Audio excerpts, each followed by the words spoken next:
Կազմյալ սոցիալ-դեմոկրատ հնչակյան կուսակցությունը ըստ էության այո է ասելու սահմանադրական փոփոխություններին, քարոզարշավը արդեն մեկնարկել է, արդյոք կունենա առանձին շտաբ։ Նա պիտի անկեղծորեն խոստովանեմ, որ առանձին շտաբեր ձևավորելու համար մենք միջոցներ չունենք։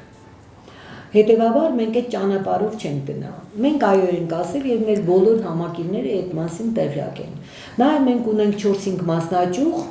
այսօր գործող մասնաճյուղ, որտեղ մեր հանդիպումների ընթացքում մենք ներկայացնելու ենք մեր տեսակետը, որտեղ կլինեն ոչ միայն մեր կուսակցության անդամները, այլ նաեւ մեր համակիրները եւ բոլոր նրանք, ովքեր կցանկանային մեզ լսել։ Եվ մենք մեր տեսակետը այնտեղ հստակ կներկայացնենք, դա Տաուշի մարզն է, ուրեմն Շիրակի մարզն է, Լոռու մարզն է, Արմավիրի մարզն է եւ Կոտայքի մարզը եւ Երևանը։ Մենք այդ բոլոր մարզերում լինելու ենք մեր վարչության անդամների հետ, ներկայացնելու ենք առաջարկվող սահմանադրության թերի եւ դրական կողմերը եւ ընտրության հնարավորությունը ըստ էության թողնելու ենք արդեն լսողներին, որոնք ինչ չափով կմբռնեն դրական եւ բացասական կողմերը, դա արդեն այլ հարց է, բայց միանշանակ ասելու ենք, որ կուսակցությունը կողմ է սահմանադրական փոփոխություններին, խորհրդարանական կառավարման համակարգին, հատկապես որ կուսակցության ծրագրում դա ամրագրված է, բայց մենք որպեսզի խմբակցության տեսակետի մեջ լինեինք եւ հակասությունների մեջ չմտնեինք, մենք ստորադասել ենք կուսակցության ծրագրային դրույթները ընդհանուր նպատակի համար, բայց քանի որ շատ վաղուց արդեն ընդհանուր նպատակ որպես այդպիսին ես չէի տեսնում եւ կուսակցությունն էլ չէր տեսնում, մենք որոշեցինք, որ այսուհետ մենք պիտի առաջնորդվենք մեր կուսակցության նպատակներով եւ ծրագրային դրույթները, որը եւ ներկայացնելու ենք մեր հանդիպումների ժամանակ, շփումների ժամանակ եւ բնականաբար հանրությունը արդեն ինքնուրույն պիտի որոշում կայացնի կողմ է լինելու թե դեմ։ Չի լինի ոչ մի sense չափից դուրս ուրեմն դրական ներկայացում, օբյեկտիվ ներկայացում կլինի, չենք փորձելու ճնշել մարդկանց մեր կարծիքով, մենք ընդհանրապես մեր կարծիքն ենք ներկայացնելու, որովհետև ես կարծում եմ, որ այսօր խնդիր չկա։ Ես չեմ տեսնում, որ խոչընդոտ կա հանրաքվեին։ Առավել եւս, որ երբ տեսնում ենք ժողովրդի տրամադրությունները, ըստ էության անտարբեր են սահմանադրական փոփոխությունների նկատմամբ, որովհետև չեն ակնկալում, որ սահմանադրության փոփոխությամբ իրենց կյանքը ինչ-որ ձևով կփոխվի կամ գործող սահմանադրությունը ապահովում է իրենց բարեկեցիկ կյանքը։ Հետևաբար անտարբեր են, իսկ մասնակցությունը ես կարծում եմ ակտիվ կլինի։ Դուք կմասնակցեք քարոզարշավին ձեր ունեցած հնարավորությունների սահմաններում։ Եթե մենք կողմ ենք փոփոխությանը, ուրեմն մեր տեսակետը հստակ պիտի ներկայացնենք։ Ես նորից եմ կրկնում, դա կտարածվի մեր մասնաճյուղերի շրջանակներում եւ ոչ ավելին։ Մեզ համար կարեւոր է, որ մեր կուսակցականները, որոնք տեղյակ են վարչության որոշումներին, որոնց հետ մենք բազմաթիվ հանդիպումներ ենք ունեցելու ըստ էության վաղուց դժգոհություն կար կուսակցության ներսում, որ կուսակցության ծրագրային դրույթները ստորադասվում են խմբակցության մոտեցումների եւ ըստ էության մեծ մասը կուսակցության անդամների կողմային սահմանադրական փոփոխություններին եւ ամեն մեկս մեր հնարավորությունների սահմաններում կներկայացնենք եւ մեր տեսակետը կհստակեցնենք։ Սոցիալ-դեմոկրատ հնչակյան կուսակցությունը նույնպես այո է ասում սահմանադրական փոփոխություններին, բայց չի մասնակցի այոյի իշխանական քարոզարշավին, այլ առանձին շտաբ կբացի եւ քարոզարշավ կիրականացնի։ Այ փաստացի ստացվում է, որ վերակազմյալ սոցիալ-դեմոկրատ հնչակյան կուսակցությունը եւ սոցիալ-դեմոկրատ հնչակյան կուսակցությունը այս հարցում միևնույն ճանապարհն են ընտրում։ Ես ձեզ պիտի հիշեցնեմ, որ վերակազմյալ ՍԴՀԿ-ն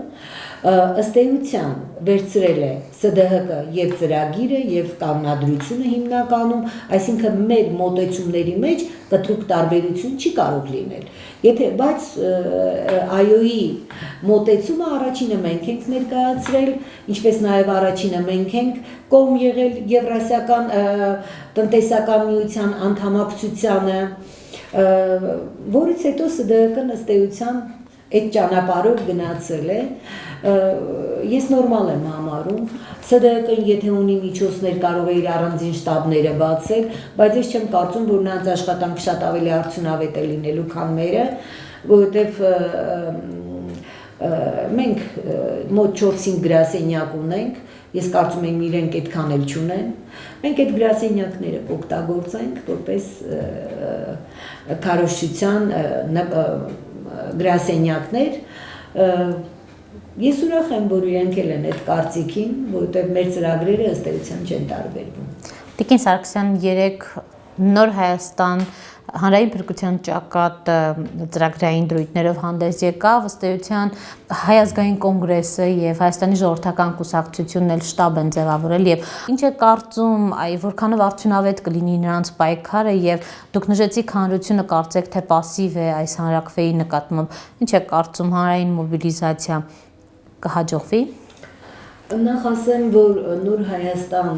ճակատը ոչ մի նոր բան չասեց, եւ կրկնեց ուղիղային, ինչ որ իրենց առաջին համաժողովի ժամանակ էին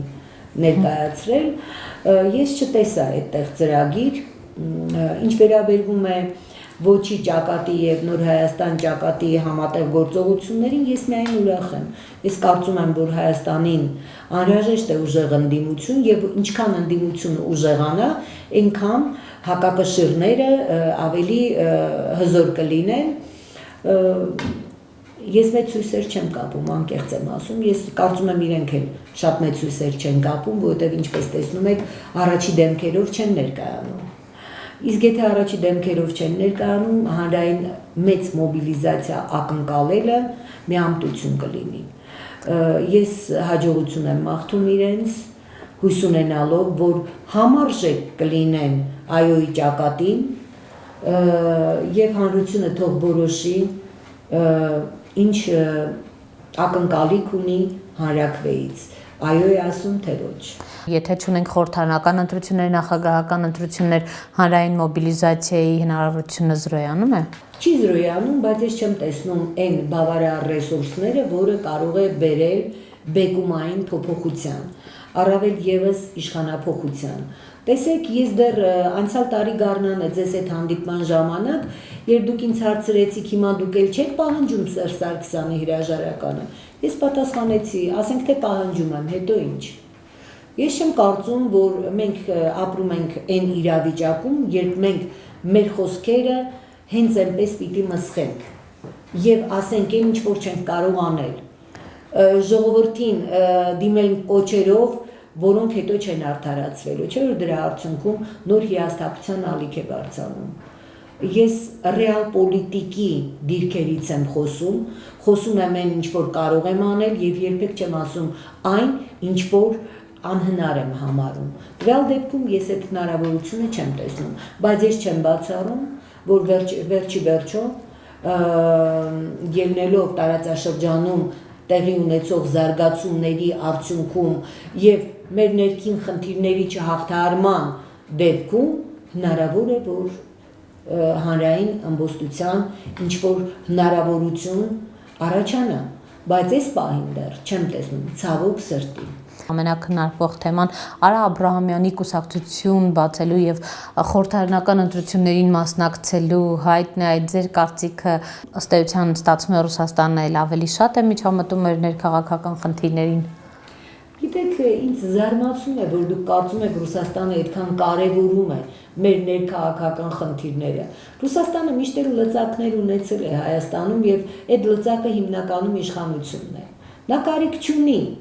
այստեղ մարդիկ ներդնելու, որպեսզի կարողանա Հայաստանում ներքաղաքական իրավիճակը վերահսկի։ Ես կարծում եմ, որ դա Արամ Աբրահամյանի անձնական ամբիցիաներն են, որը ըստ էության չի արդարացվելու։ Եվ իսկ եթե իրավական տեսանկյունից մոտենանք հարցին, ես գտնում եմ, որ երբ քաղաքացին երբևիցե իրավունք պիտի չունենա Հայաստանում քաղաքականությամբ զբաղվելու եւ փորձելու ներազդել ներքաղաքական գործընթացներին։ Տվյալ դեպքում Արա Աբրահամյանը Հայաստանի քաղաքացի չի,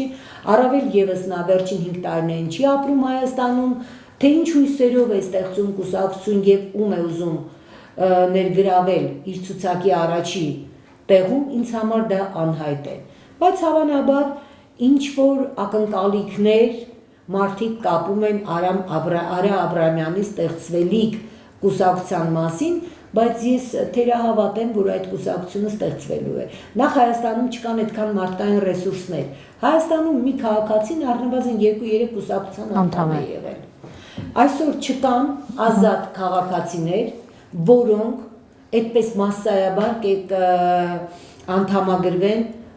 նորաստեղծ ինչ-որ մի կուսակցության։ Ես չեմ կարծում, որ հեռանկար ունի, այն ինչ-որ ակնկալում է Արա Աբրամյանը եւ վերջին հաշվով ինչ են քննարկում։ Նա ընդհանրապես խոսել է իր ցանկությունների մասին, նաեւ նշել է, որ Վլադիմիր Պուտինի աջակցություն ունի, բայց երեք Կրեմլին մոտ կանգնած աղբյուրները վերլուծաբանի չեմ հիշում ով էր, բայց մոտ կանգնած աղբյուրներից մեկը ուղի ասեց, որ նման աջակցություն Վլադիմիր Պուտինից Արա Աբրամյանը չունի եւ չունի որևէ Ռուսաստանի քաղաքացի, որը ակնկալում է Հայաստանում զբաղվելու քաղաքականությամբ։ Այնպես որ դա էլ խոսում է մարդու որակների մասին, հետևություններն էլ թողնում եմ ձեզ։ Իշխանությունը ըստ էության այսօր արդեն հաղթանակած է։ Ես չեմ կարող ասել, որ այսօր հաղթանակած է, բայց կարծում եմ խնդրեմ չունի հաղթելու համար։ Իսկ ինչ վերաբերում է իշխանական լծակներն օգտագործելուն, իսկ որ իշխանությունը չի դա օգտագործել։ Եթե ձեր հաջորդ հարցը լինելու է, ինչ եք կարծում կեղծելու են թե ոչ, ես էլ կասեմ դրա անհրաժեշտությունը չկա։ Այսինքն այս անգամ նախկին ռեսուրսները չեն կիրառվի կեղծելու։ Կարծում եմ ուղղակի անհրաժեշտություն չկա, որովհետև ժողովուրդը ինչպես այոյի կողմնակիցի չէ, այնպես էլ ոչի, բայց չէ որ Հայաստանում առնվազն 500 քաղաքացի աշխատում է եւ բնականաբար ամեն մեկը հասկանում է, որ եթե հրահանգ կա ընտրատեղամասեր գնալ եւ քվեարկել, մեծ մասը գնալու է եւ այո է քվեարկելու։ Եվ արդյոք խմբակցության հետ ձեր կոնֆլիկտը, տարաձայնությունները շարունակվում են, թե հիմա ավելի հանգիստ փուլ է։